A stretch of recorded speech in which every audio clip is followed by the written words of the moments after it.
Egipto, tierra antigua de sobrecogimiento y asombro, cuyo pueblo susurra desde las arenas del desierto.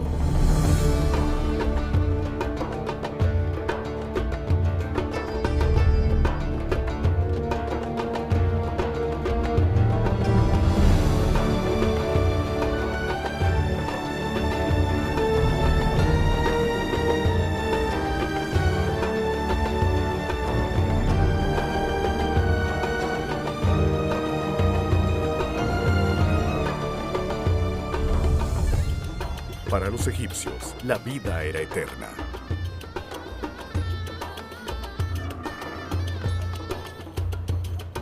Ellos recorrieron el globo en búsqueda de ingredientes para preservar sus cuerpos y su inmortalidad. Con conocimientos obtenidos durante siglos de práctica, sus sacerdotes crearon las momias más admirables que el mundo ha conocido.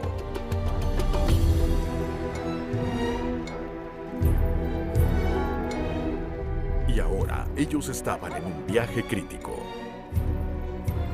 para regresar a Egipto con los ingredientes para la momificación del faraón.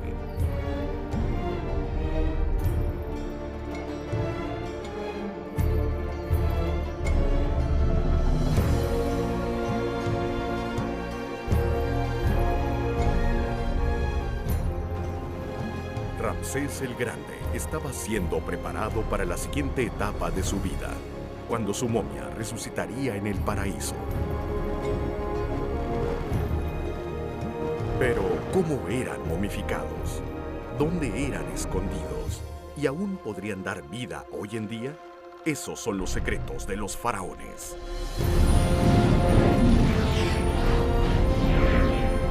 Momias, los secretos de los faraones.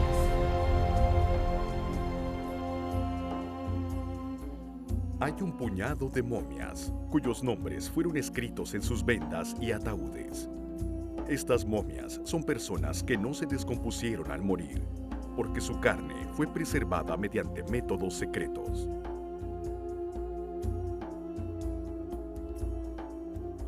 Y de acuerdo con la escritura, estas momias son tres de los faraones más poderosos que jamás hayan existido: Ramsés el Grande, su padre y su hijo.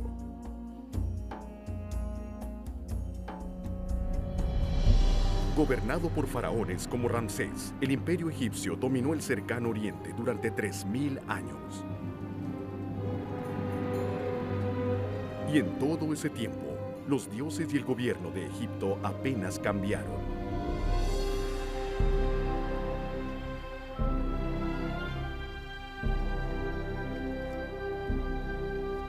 Los egipcios atribuían esto a la voluntad de los dioses, el orden divino. Ramsés compartió su vida con la reina Nefertari.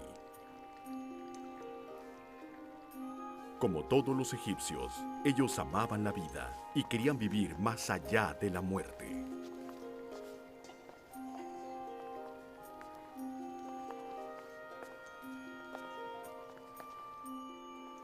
Ellos pensaban que morir era solo una puerta al siguiente mundo, que si habían sido buenos en la tierra, sus vidas continuarían en el paraíso. Así que oraban para que su honestidad y ofrecimientos aseguraran el orden en la tierra y más allá.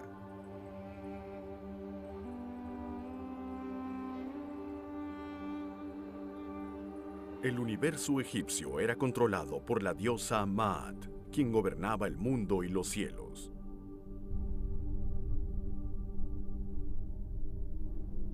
Incluso Ra, el poderoso dios del sol, obedecía las leyes de Maat.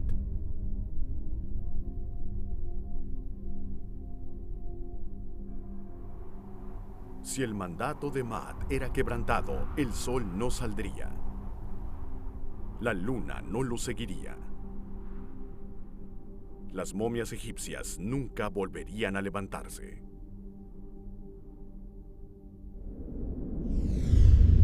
Ellos llamaban al alma o esencia de cada persona Subá.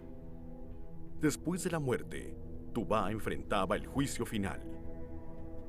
Tu corazón era colocado en la balanza de la justicia y pesado con la pluma de la verdad. Si habías hecho el mal, tu pesado corazón inclinaría la balanza y el devorador te aniquilaría.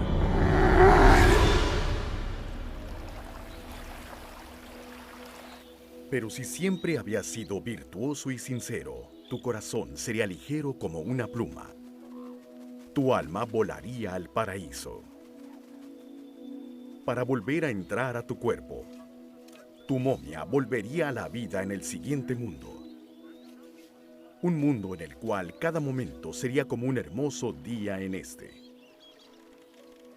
Pero la preparación de la momia para este viaje permaneció en secreto. Los egipcios registraron sus relatos de guerra y muerte.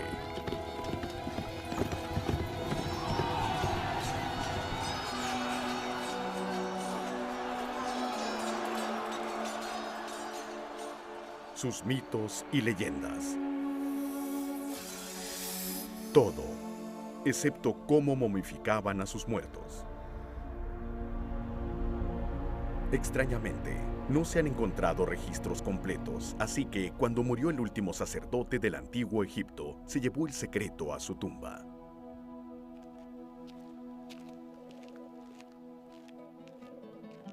Muchos aspectos de la momificación permanecieron perdidos hasta que un egiptólogo, el Dr. Bob Brier, pacientemente reunió las pistas que sobrevivieron. Estaba mirando pinturas de tumbas, escritos antiguos, tallas en los templos, cualquier cosa que pudiera mostrar los ingredientes utilizados para el embalsamamiento. El templo de la reina Hatshepsut en Deir el-Bahari describe una expedición egipcia al este de África. Los egipcios estaban tomando los ingredientes para la momificación de todas partes del mundo conocido. Las primeras momias fueron naturales, secadas mediante el entierro en las calientes arenas del desierto. Pero cuando los egipcios comenzaron a usar tumbas y pirámides, los cuerpos ya no estaban en contacto con la arena, así que tuvieron que preservar el cuerpo artificialmente y nació el arte de la momificación. Para secar el cuerpo, los embalsamadores lo cubrían durante 35 días con natrón, una mezcla natural de sal y bicarbonato de sosa. Los embalsamadores antiguos utilizaban 7 aceites sagrados, algunos extraídos de árboles poco comunes que transportaban a casa desde tierras distantes. El templo de Hatshepsut muestra montones de incienso y mirra que ellos traían. Estos eran ingredientes clave utilizados en la momificación. Con el tiempo, los egipcios notaron que la cera de las abejas, la resina del pino y la miel dorada eran particularmente útiles para preservar las momias. Estos antisépticos naturales fueron descritos por el historiador griego Heródoto en su libro. Los sacerdotes cortaban la piel con cuchillos de pedernal, retiraban los órganos internos como el hígado y dejaban en su sitio al corazón, el cual ellos creían era el asiento de la conciencia. Con cabeza de chacal, Anubis protegía a la momia. Su tienda permitía que las brisas del árido desierto secaran el cuerpo.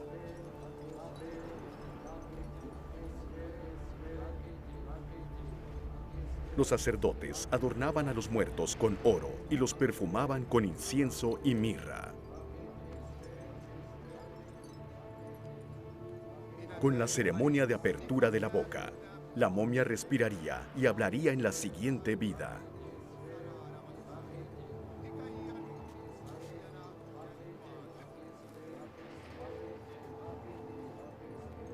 Los sacerdotes cantaban poderosos hechizos mientras la momia era envuelta.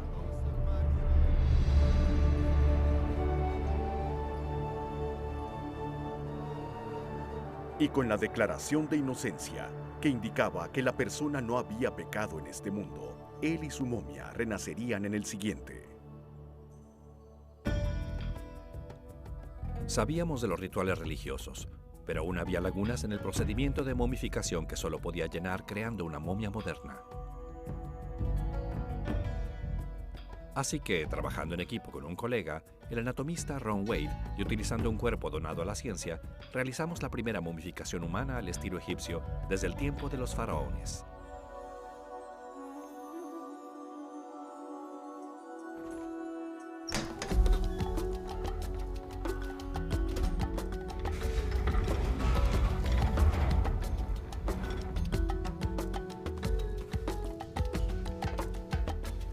Durante 20 años, los científicos han tratado de extraer ADN utilizable de momias egipcias sin tener éxito. Más de una década más tarde, si podemos obtener ADN de cualquier parte de nuestra momia moderna, este nos dirá dónde buscar en momias antiguas. No soy un experto en ADN, pero trabajando con la doctora Angelique Cortals, una especialista en este campo, tomamos muestras de piel, músculo y hueso de nuestra momia moderna.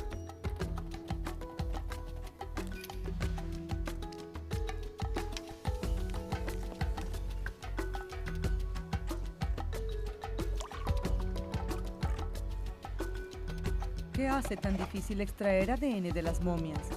¿Es el paso del tiempo? ¿Los 3000 años? ¿O es la combinación del tiempo y los efectos químicos de la momificación? El ADN es el diseño de toda la vida. La tierra y el aire no tienen vida porque no contienen ADN. El ADN es el ingrediente mágico.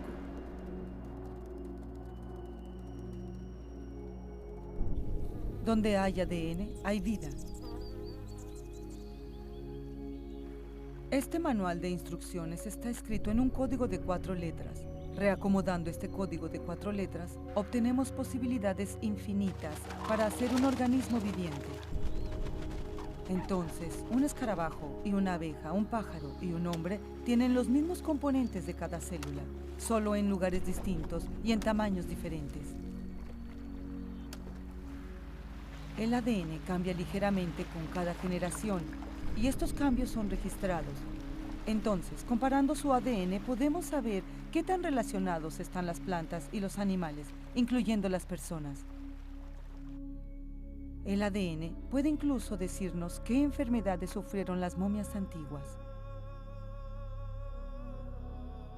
Algunas enfermedades, como la malaria, son causadas por parásitos que invaden el cuerpo. Algunos de estos parásitos han dejado rastros de su ADN en las momias.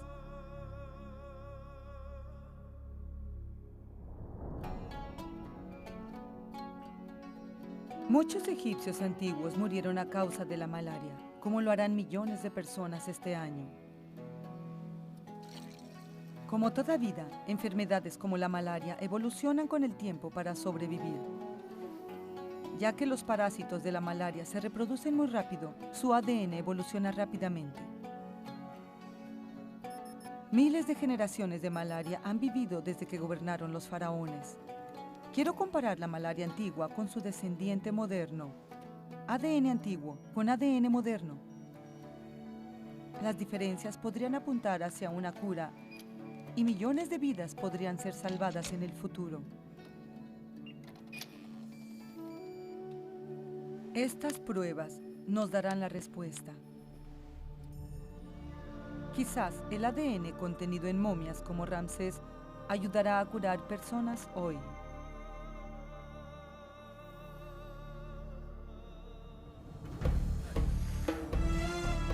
Para avanzar en su investigación, la doctora Cortals ha viajado a Egipto para ver el sitio de excavaciones de la última momia.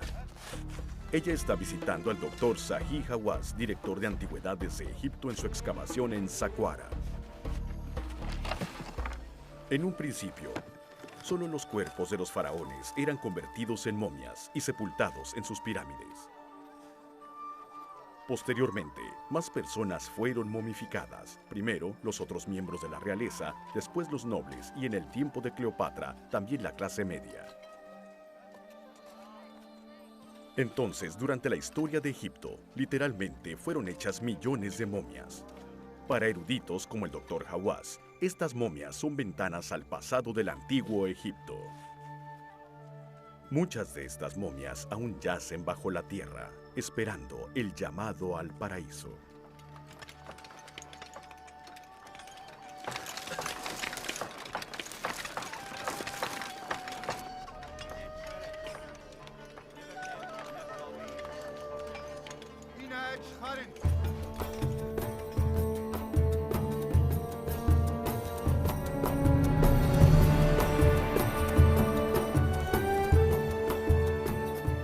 Aunque Ramsés creía que su momia volvería a la vida en el paraíso, también sabía que viviría mientras la gente lo recordara, mientras dijeran su nombre. Así que construyó monumentos para sí mismo y para su amada Nefertari.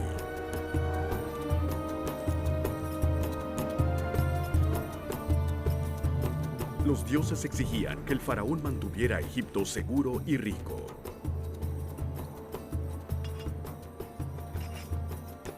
Así que, en la ribera del río Nilo, en la frontera meridional de Egipto, Ramsés construyó Abu Simbel como una advertencia para los bárbaros. El orden divino de Maat fue mantenido durante siglos.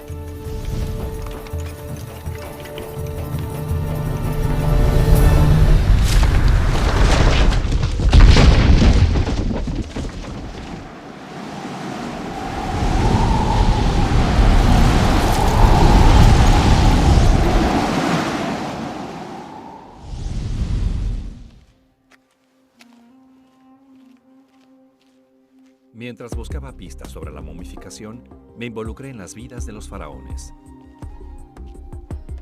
Si visitas sus tumbas y templos y traduces sus inscripciones, no puedes evitar maravillarte ante ellos como personas. Estoy viendo a Ramsés como una persona, pero debemos recordar que Ramsés era visto por los egipcios como un dios, responsable del orden divino en el universo. ¿Qué clase de rey fue Ramsés? ¿Qué clase de hombre? Ramsés fue el faraón del Éxodo. Este podría ser el único rostro de la Biblia que alguna vez veremos. La primera vez que vi su momia, recuerdo que pensé en todas las cosas que Ramsés hizo. Ramsés condujo personalmente a sus tropas en grandes batallas. Hace 3000 años, él firmó el tratado de paz más antiguo que se conoce.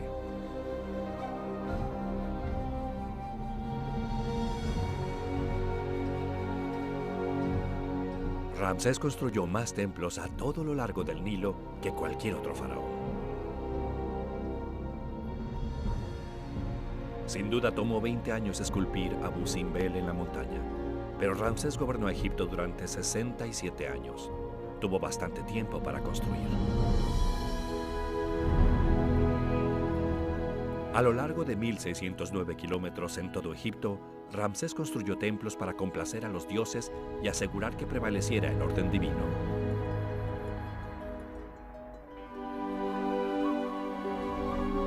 Él tenía la intención de ser recordado, porque los antiguos egipcios creían que la memoria de un buen hombre vive para siempre.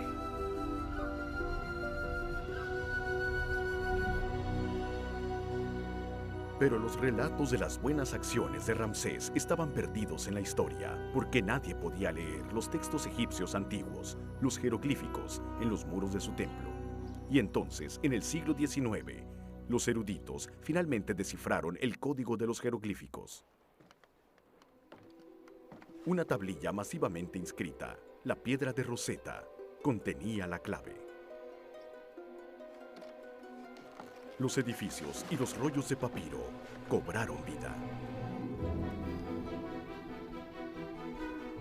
Solo unas cuantas personas podían leer jeroglíficos, y uno de los mejores traductores era el estadounidense Charles Whipple.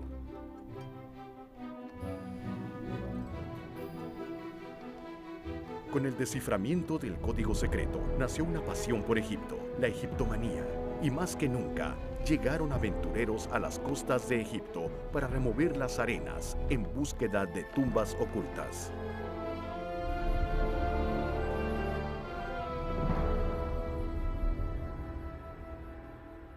Pero cuando los aventureros entraron a las tumbas de los faraones, se vieron rodeados de misterio.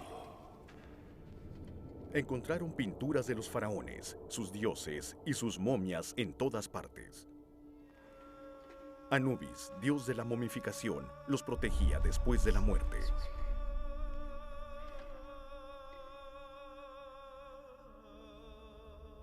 Comida y bebida pintadas alimentaban a las momias. El cielo de la noche mantenía la vigilancia sobre los faraones durmientes.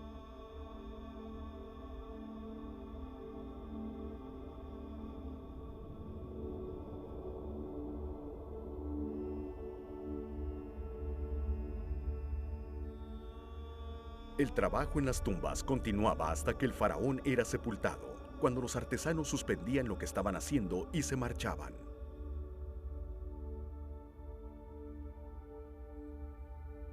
Pero aunque estas tumbas fueron hechas para reyes, no quedó el cuerpo de un solo faraón.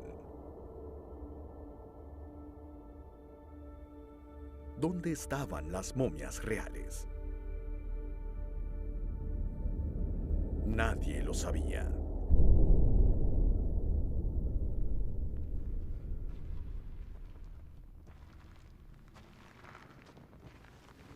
Las tumbas habían sido robadas durante miles de años.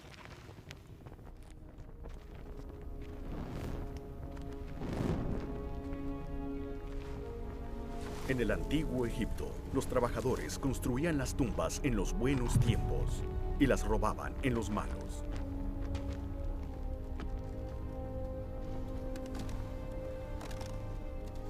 Después del gran reinado de Ramsés, habían transcurrido muchos años difíciles, así que las tumbas reales fueron robadas.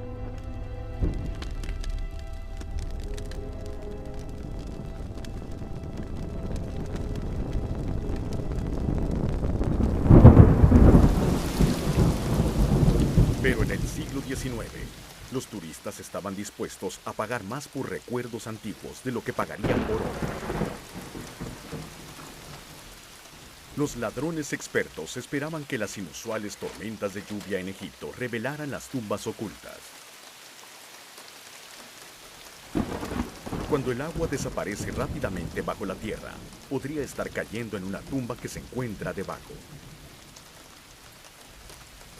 Ahmed y Mohamed Rasoul eran expertos en esta peligrosa profesión.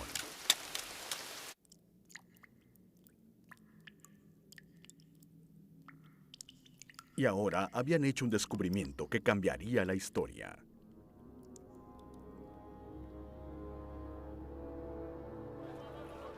Gente de todas clases, locales y extranjeros, ricos y pobres, estaban comerciando con objetos extraídos de las tumbas de las momias.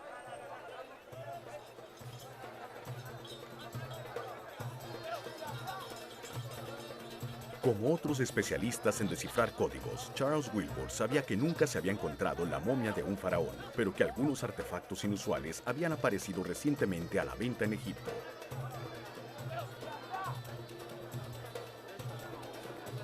Estos objetos llevaban los nombres de reyes.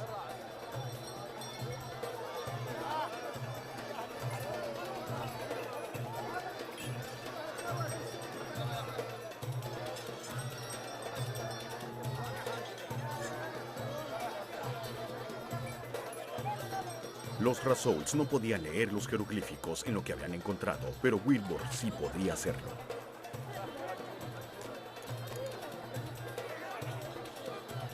Lo que le estaban mostrando había sido arrancado recientemente a una momia. Y la cartela, el óvalo que encierra el nombre, significaba que se trataba de las envolturas de un rey. Él pidió a los hermanos que lo llevaran a la tumba.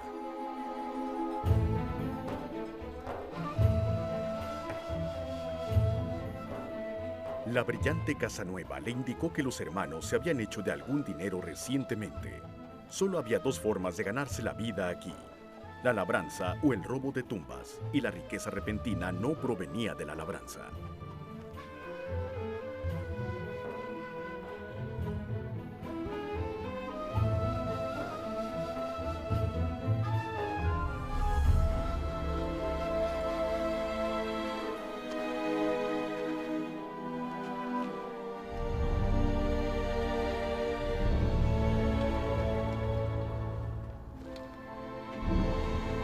Era una hermosa tumba, pero no real.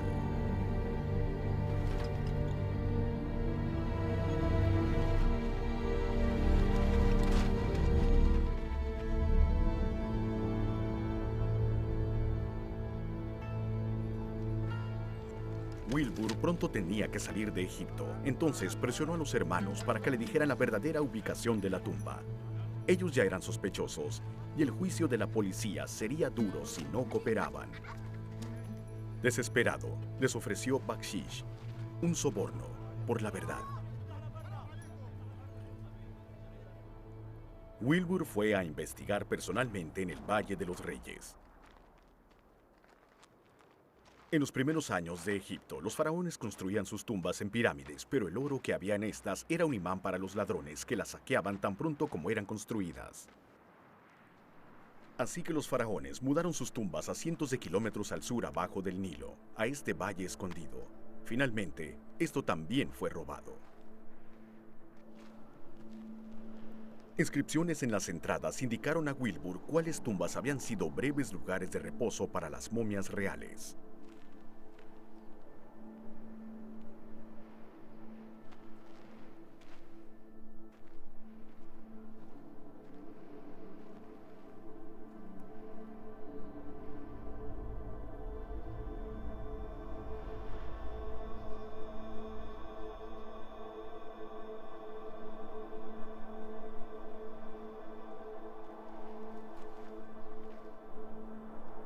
Pero el rastro se perdió.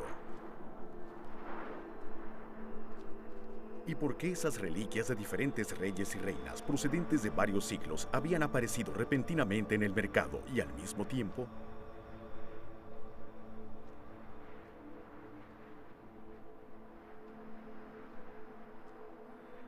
Todo lo que sabía con seguridad era que lo que había comprado en el mercado había envuelto la momia de un faraón durante 3000 años. Hasta ahora.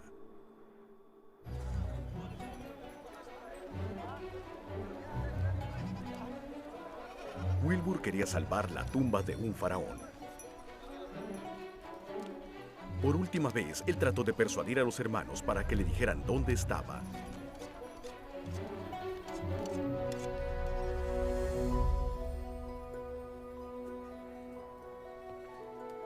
Wilbur debía marcharse y la herencia de Egipto estaba en la balanza.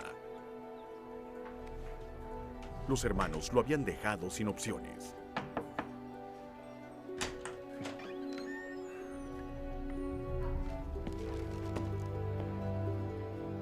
Emil Brugsch era el máximo oficial de antigüedades en Egipto en ese entonces y otro especialista en descifrar códigos.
Esta era la tumba del faraón.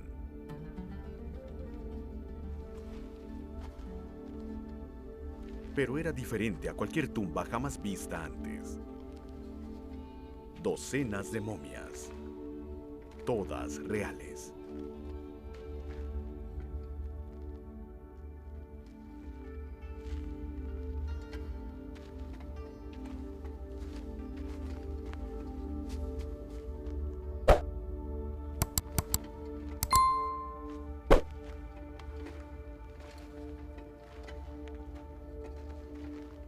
El faraón Tutmosis I y su sucesor, Tutmosis II, esposo de Hatshepsut, la más grande reina que jamás haya gobernado, constructora de Deir el-Bahri y los obeliscos más impresionantes en Egipto. Su hijo, Tutmosis III, gran rey guerrero, constructor de un imperio y del templo de Amún.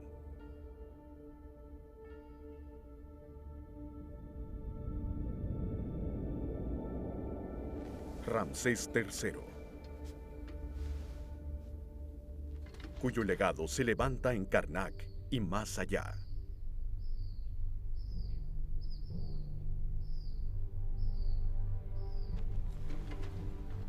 Seti I, brillante general, quien mandó construir exquisitos templos en Abidos y Tebas.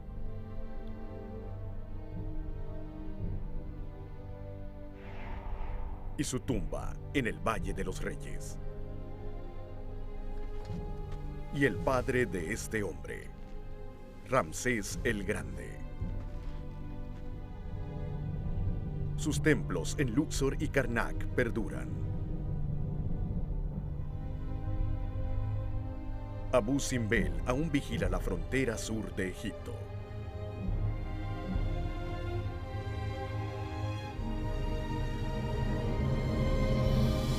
Su nombre perdura. Estos fueron los hombres y las mujeres que construyeron Egipto. Al Cairo, inmediatamente. ¡Vamos!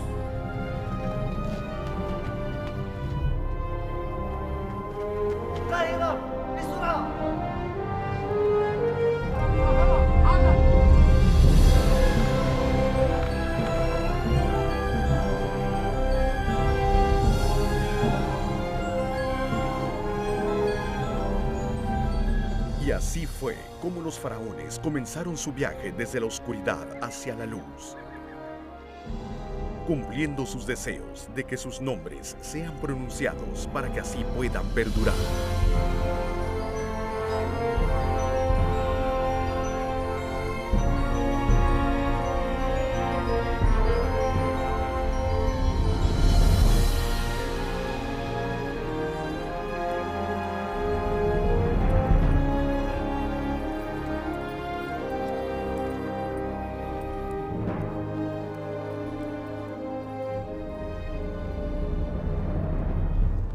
Cuatro décadas más tarde, Howard Carter encontraría la tumba casi perfecta del rey niño, Tutankamón.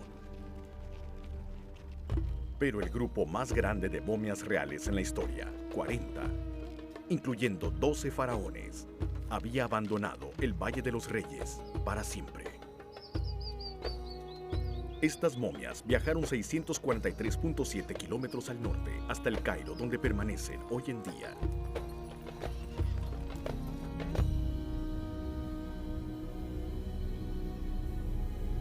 Años más tarde, la tumba se vino abajo.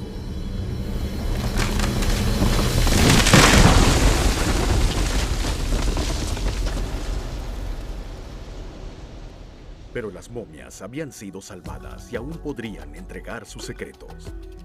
Las muestras de piel, músculo y hueso de la momia moderna habían mostrado que la piel y el músculo no contenían ADN, pero el hueso sí. 4 veces más ADN del que jamás se había extraído de una antigua momia egipcia.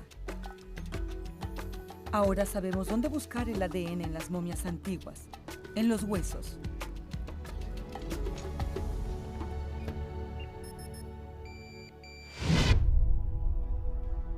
El ADN encontrado en momias como la de Ramsés el Grande aún podría proporcionar curas para enfermedades hoy en día.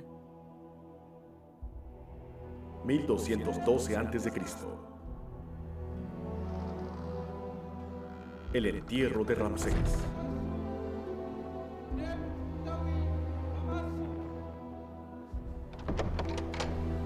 Algunos podrían llamarlo suerte, el que los antiguos sacerdotes ocultaran las momias de los faraones, que los ladrones no las destruyeran y que hayan escapado a la aniquilación cuando la tumba se vino abajo.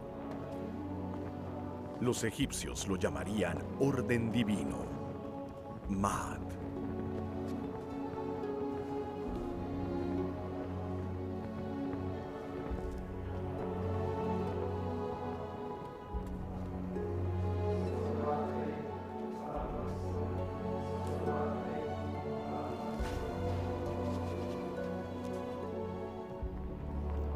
Pero ahora podríamos estar en la cúspide de otra maravilla. Las momias de los faraones han significado cosas diferentes a través de los siglos. Para los antiguos, fueron una fuente de esperanza. Para los ladrones, una fuente de riqueza. Para los eruditos, una fuente de conocimiento. Pero finalmente, quizás las momias cumplirán con su destino. Sostener el regalo de la vida.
Momias, los secretos de los faraones.